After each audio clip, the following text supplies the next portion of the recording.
In this video, we will look at the implementation of k-means clustering algorithm. So we will take a dataset called as iris dataset. If you're not aware what iris dataset is, I'm just showing you a Wikipedia link for this. So iris dataset is a popular dataset used for flower classifications. So this has a multivariate dataset that is useful for actually doing a lot of experiments related to classifications as well as the data distributions and understanding relationship between these parameters. This is an example that we have also used for demonstrating classification machine learning algorithm. But in this context, we know that there are different parameters about this iris flowers that are given in this data set, and this has four parameters in fact that describes the sepal length, sepal width, and petal length and petal width. And these four determines what is the species actually, right? There are three types of species here. So essentially there are three groups of flowers here, and the groups are determined by their properties here, right? It's a very good example for classification problem as well as even the clustering example that we are considering here. We wanted to identify the hidden groups based on the properties, right?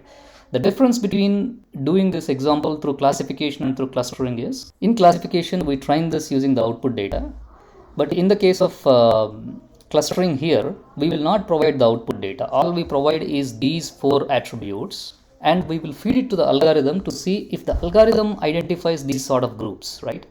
Of course, it won't call it setosa or the actual group names, but it should eventually identify, hey, these group of data are having a lot of similarities in it, so it belongs to one particular group, and that is what we are interested to find out, and that is what we will see in this example. So let's get moving. So this algorithm is implemented by the sklearn's cluster algorithms, and the actual algorithm that we are looking at is k-means. So we are importing that, and we also import data sets and load underscore iris. So this particular library, the sklearn.datasets library, has a lot of inbuilt data that can be used for training these algorithms. And in this example, we will look at this one. We are also importing some matplotlib libraries which are required for plotting the data into three-dimensional graphs. So we will look at some of them in this demonstration. So let's get moving. So we are going to import the data using the datasets.loadiris method that gives us the required data. And it actually loads it's not just the data, but it has various other attributes about feature names, the file name, target names, and stuff like that. So we will be interested in the data part of it. So that is what we are trying to extract into X, and Y is data target. So we will not use Y actually, because this is the target, but then we are more interested in the actual input features alone for the grouping purposes, right? So that is what we are doing here. And then we are trying to, in this step, what we are doing is we are trying to scale down the data to a uniform scale. So since the clustering algorithms, they work on the basis of data that is clustered together, data that is grouped together based on the distance, we need to make sure that they are in a uniform scale. So for that, we are going to use a standard scaler. So standard scaler basically it will take all the columns and inputs that we have, and it converts all of them into a standard normal distribution, which will have a mean of 0 and standard deviation of 1. Right? This is one popular scaling technique that is very useful in algorithms like this and linear regression and other algorithms that are actually dependent on the distance and coefficients that will have a weightage with respect to the magnitude of the values, right? So for that purpose, we will be doing the scaling here. So all we do is we create the scale object, and then we call fit underscore transform. This will give us the scaled data out, right? That is what we're calling as x underscore std. And what we will do is now we will actually feed this data into a k-means algorithm. So we are trying to do this in 10 steps here. So I'm trying to do this exercise with 10 groups of clusters, right? Clusters of size 1, clusters of size 2, 3, and so on up to 10, right? So what we want to do is, which number of clusters, if we group them, is giving us, a better overall inertia. So otherwise, what we have to do is we have to create the k-means object by passing the number of clusters as an argument, and there is a second argument that we are passing here that indicates to the algorithm on how many iterations it can do. Right? If you remember, in the theoretical session, we have discussed that the overall inertia, the effectiveness of the clusters is dependent upon how where the centroids are actually initialized. Right? The centroids are randomly initialized, but the starting point of the centroid will really determine how successfully we will form the clusters. So it is always useful and it is always effective if we actually do multiple experiments to actually arrive at a better one. So that's why the second argument will control how many number of experiments that we want to do, whereas the first argument is the number of clusters, right? So that's what we do. We are trying to initialize the k-means object, and then we will just fit it, right? We'll fit it means we are actually now building the model. So here we are initializing it, and here we are building it with the actual data, right? So the data we are passing it by actually converting it into one standard type, so as a float type. So that's what we are doing in this step. So what it will do is it would by at the end of the step it would have created the groups, it would have created the clusters, right? Now what we need to know is we definitely want to understand what is the inertia level that it is forming for each iteration. When I say each iteration, for each number of clusters we are doing this experiments for, right? So in this loop also we are printing the inertia, and we are also trying to append that inertia into one collection here that we will be using down below.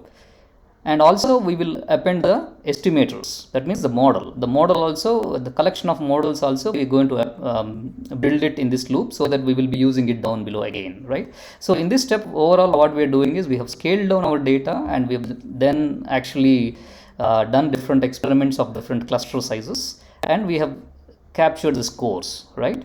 And we will then plot it, right? Now that we have captured it, so we will be plotting it with x value as values of 1 to 10, and y values is the inertias, right? So we want to plot it saying for different clusters that we have formed, what is the overall inertia, right? So that's what this is doing. Here it is printing the inertias for different exercises. That means for the first one, for a single cluster, this is the actual inertia. For 2 clusters, this is it. For 3 clusters, it is it. Like that, we have got the values for all the 10. So you can notice that as the number of clusters are increasing, the SSE is decreasing. I mean, when I say SSE, it is the inertia, right? The inertia is decreasing, which is what we want. But at the same time, we don't want to do too many clusters as well, because doing too many clusters would increase the number of clusters, which may not be necessary. We want to get to an optimal number of clusters, which is balancing overfitting, as well as which is giving us the right benefit of identifying some meaningful clusters.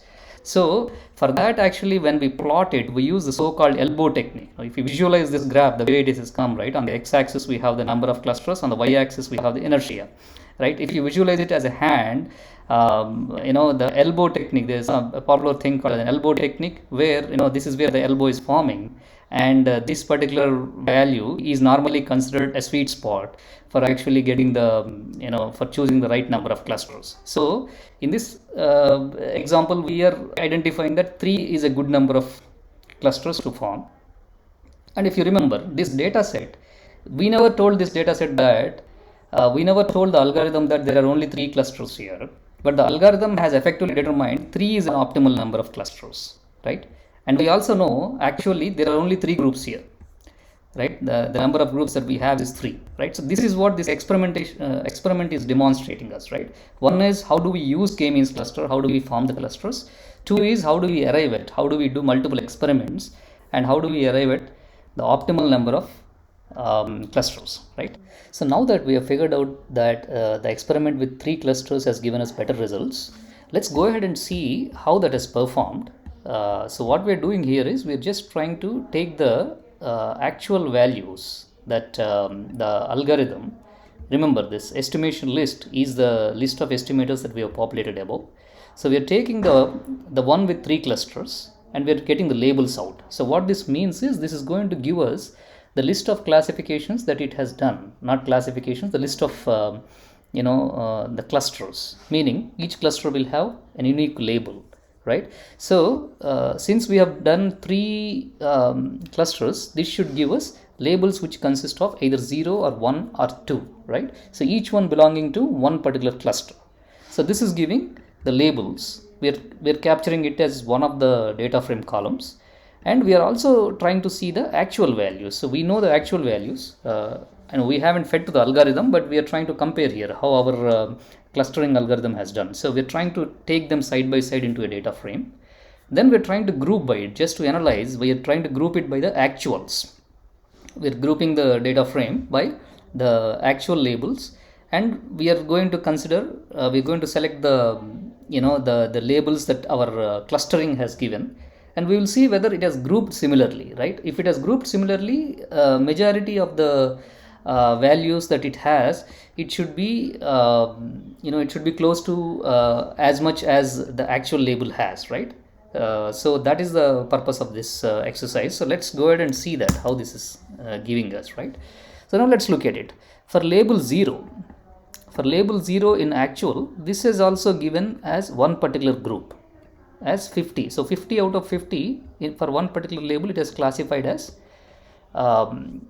into one cluster, so which is good. So this is pretty accurate. 100% it has classified as a right accuracy, right group. So that is one of them. Now, but for the other one, for one of the labels, the algorithm has classified 39 into one cluster, 11 into another cluster, right? So this is actually the misaccuracy in the algorithm. It might also be the number of parameters that we have passed, and also if we increase the number of experiments, there are chances that this can do much better. But the idea is this is also classified almost like 78% of the of these particular class into one cluster.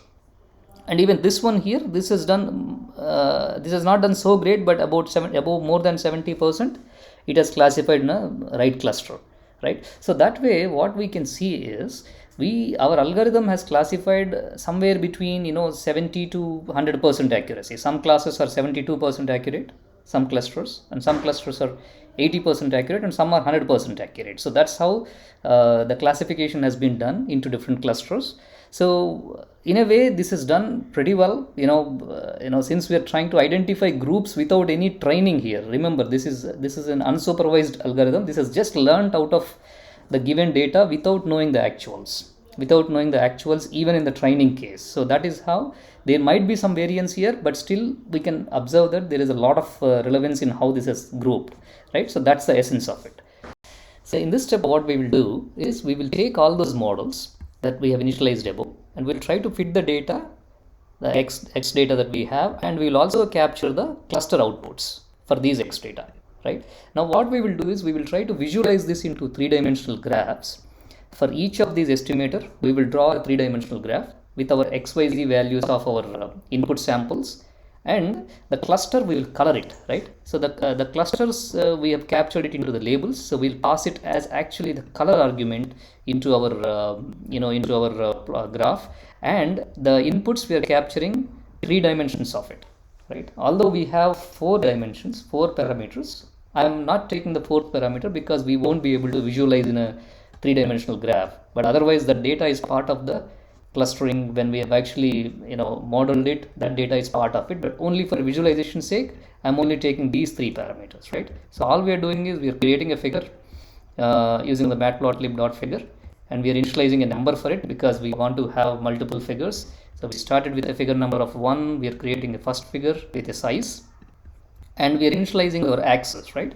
Now the axis for this figure and rectangle. So the rectangle is nothing but that graphs the axis, the start point on the left bottom, and on the other end, the extreme end, which is on the right top. So these 2 coordinates is indicating that.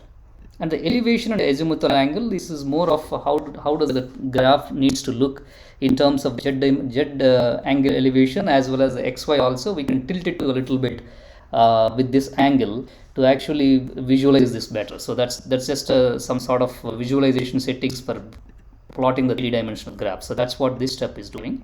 And then we are now drawing a scatter graph with the x values, with the xyz values that we are passing here with 3 parameters, right? So this syntax is reminding us of taking all the rows with the 3rd column, right?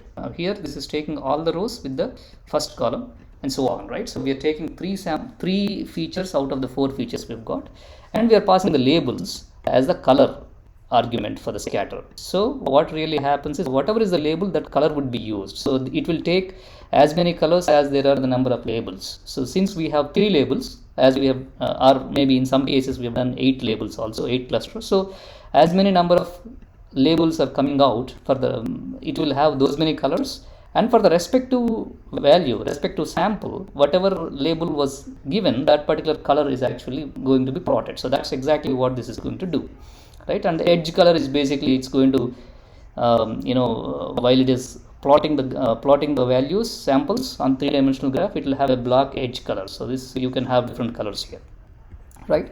And then we are trying to disable the tick labels. So basically, when the XYZ axes are drawn, so we're just trying to disable the values that are being displayed on the scale, XYZ scale. So this is just for the visualization purpose again. Otherwise, it will display the values and it might not be looking so appealing. So that's the only reason. Otherwise, we can still ignore these 3 statements, right? So for the x-axis, y-axis, and z-axis, we're just trying to set the tick labels as empty list here, right? And then we are assigning the x label, y label, and z label with these corresponding feature names, right? And we are giving the title array we have initialized here. So we are giving the respective title for whatever experiment it is, and we're showing it, right? We're showing the plot as a next step, and we are incrementing the figure number. So for the next figure, it is going to start with figure number 2, and when it is initializing here, it will come as the second figure, right? So that's why we are incrementing the figure here, so that it will show as a different figure. Otherwise, it's going to override in the same space, and we will only see one figure at a time. So now, at the end of this loop, we should see these 5 3-dimensional graphs with the respective clusters colored according to the colors that we have given. Random colors that it chooses, but basically different clusters are colored. So that is exactly what is going to happen at the end of this.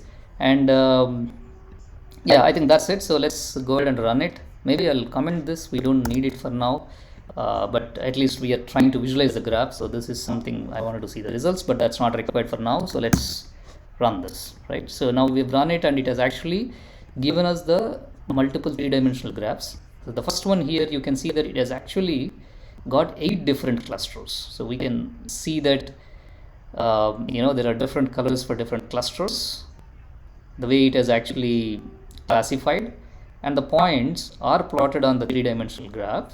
And for those respective points, each point is a sample, as we know, and for that sample, whatever is the label, all those labels would be colored in one particular color. So that way we can visualize that there are these multiple clusters formed for this, right? And for the 3 clusters scenario, this is what it has got like, right? So there are some overlaps I'm seeing in some spaces. So that might be the error scenarios, right? Or maybe in a 3-dimensional space, for us they are looking like they are next to each other, but they might not be next to each other. So that is also a possibility, but in a way we can see that there is a decent amount of clustering done here,